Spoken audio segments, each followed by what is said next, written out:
r/uplifting news. Denver votes to remove taxes from tampons, pads. The bill, which passed 11-0, defines feminine hygiene products as products that are designed to absorb or contain menstrual flow. Feminine hygiene products include, but are not limited to, tampons, menstrual pads 21 and sanitary napkins, panty liners, menstrual sponges, and menstrual cups. Supporters point out menstruation is not a choice. Tuesday's decision also reclassifies those feminine products as medically necessary. Great decision to go with the flow, Denver. Hoping to hijack the top comment. The article clearly states that the products are still being taxed, but not at the level it previously was. IIR, feminine hygiene products were considered a luxury item, and that is why they were taxed higher, which is obviously ridiculous. The tampon tax bill will get rid of the city's 4.3% tax on products like tampons and pads. Consumers will still be required to pay state taxes on feminine hygiene products. Homeless Nigerian boy who beat kids from elite schools to win New York State chess championship is no longer homeless. The parents spent none of the money and opted for the modest housing out of all of the offers. What a family! Also rejected offers for some top-notch schools, and I hope with all my heart that this brings attention to what schools can and already do for kids. He would be loyal and stick with the public elementary school, PS 116, that taught him chess and waived his fees for the chess club. Puerto Rico governor bans gay conversion therapy for minors. As a gay Puerto Rican who had a hell of a time growing up gay there, this is definitely uplifting news. I am bi, from a Puerto Rican family. My family doesn't know because I don't think they would understand. A good friend of mine is Puerto Rican, living in PR, and is completely closeted, though he has a very active gay sex life. His younger brother is also gay, but just married an older woman. The amount of denial in that family is almost too much to comprehend.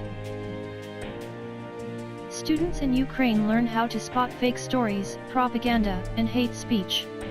This is essentially lateral reading, which is the understanding of who wrote the article and where the information came from. It is an extremely important skill that I expect will be taught more in schools in the near future. As long as it's not the left or the right disguising methods for calling everything that doesn't agree with their side as lateral reading. How does one tell the difference? We did an exercise in my history class. There were two articles about the same event, one socialist/social democratic paper and one conservative. We looked at similarities and differences in the articles to find out what was most likely true, what was over-exaggerated, and what was certainly not true. Being aware of sources is tough. A good start is to take everything with a grain of salt and to know what biases your preferred news outlet has. r/getmotivated.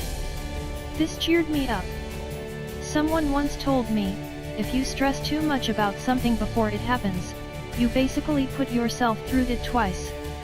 And I feel like someone needed to hear that too. Be happy. Take it from me, a natural-born worrier. I'm now 64, and just in the past 5 years have I begun to learn that worry never makes things better. I wasted a lot of life, caused my family unnecessary stress. If you can't stop it, get some therapy. I did, and it helps. Worry only steals your happiness for today. I found out that most things work themselves out. Sometimes we have to change our expectations of what we want to happen. Mostly, let people be themselves. It's hard enough to change yourself. You cannot change others. What you see is what you will get with them, so if you are hoping they will change, save yourself time and sorrow and accept them as they are, or decide not to have them in your life. Just my thoughts. Thank you for this. Really. You are very welcome. I've been married 35 years, have 4 great sons, 3 great daughter-in-laws and 7 wonderful grandchildren. They are wonderful because I take them the way they are. Not always easy at all, but they are young and trying to figure life out themselves, so I leave them alone. Works out best. I hope this motivated you. I think between age 21 to 29 is a phase of hustle, suffering and smiling, depression, overthinking, wondering whether you'll achieve and make it in life. 90s babies hope y'all alright, you will be okay someday. Hang in there, don't lose hope. When I was 23, a 40-some-year-old guy told me to go easy on myself because your 20s are the hardest years of your life. Being 46 now, I can confirm it. My 20s were the toughest decade of my life. I had no money, no experience, no one gave a shit about what I had to say, and I lived at the whim of HR managers and landlords and self-imposed standards, and on and on.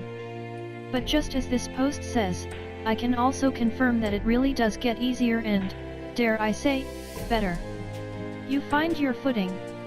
The profession thing comes, even if it seems impossible now. You will have many big belly laughs. You will cry a bunch because you are so happy for the happiness of wonderful people in your life, and you will cry because you will lose a few of them. You will pet some awesome dogs. You will see some beautiful sights. So if I may, go easy on yourselves. Your 20s are the hardest years of your life. Thanks, I needed to hear this. Yeah, he's not lying. I will say that you need to put that foot forward for change. For me it was going back to school at 24. Then at 28 I graduated, moved out of my grandparents, and got my first professional job. I'm 30 now, knock on wood, but my life has never been easier. This is coming from someone who's been broke their entire life, barely passed high school, also did the victory lap, and had addiction problems. I think what got me past was just putting one foot forward each year. I got a better job to save for school, quit weed/alcohol, I was always high, sat on my hands for my problems but I still drink on certain occasions. Alcohol is trash though. Apply to school, go to school, apply to internships, graduate school, apply to jobs, etc. It seems like a massive undertaking but this is over the course of years. Life isn't a race, just one step forward. That's it, that's all. If you can do that then shit just falls into place. 34 here. It might not be easy, but do what you can to follow your heart and your instincts. Friends, love, pride, jealousy, hurt and everything else pull you in so many crazy directions in your 20s, and if you don't take time every so often to clear your head, you can wind up becoming somebody that you're not. For me, getting into martial arts and having that time once or twice a week where all I had to focus on was the movements was perfect. I could clear my mind and come at the world the following day with a level head. Take care of yourself, and always remember to do your best to make yourself proud. I took up running, started slow, got better, ended up doing 60 miles a week until I had a back injury. During that time though I made amazing strides in my life.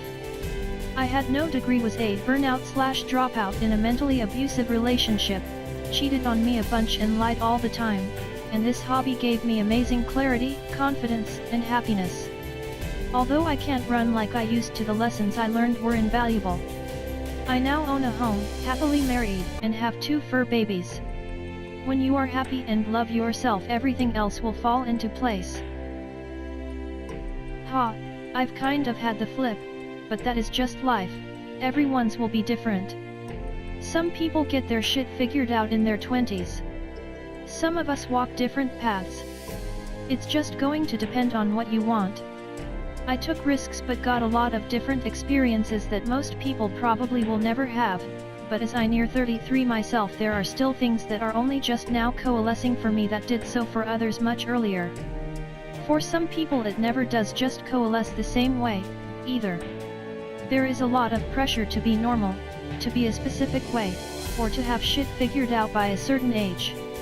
And saying this kind of stuff doesn't really help, because many people will then feel like they are behind because they are nearing 40 and haven't attained something that society says they were supposed to.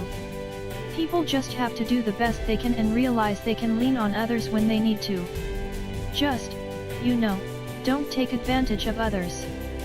You may never come to a time when you feel like it's all together, and that's okay. It's never too late. If you ever feel you've tried everything under the sun and fear you'll never find your true calling, remember this. Nintendo was founded in 1889. Made playing cards 75 years until sales fell, then tried cab service, love hotel chain, TV network, rice foods, vacuums, and toys. They didn't join the video game market until 1974, but still only had moderate success until Donkey Kong changed everything in 1981. 92 years after the company was founded. It is never too late to reinvent yourself. It is never too late to find what you were truly born to do.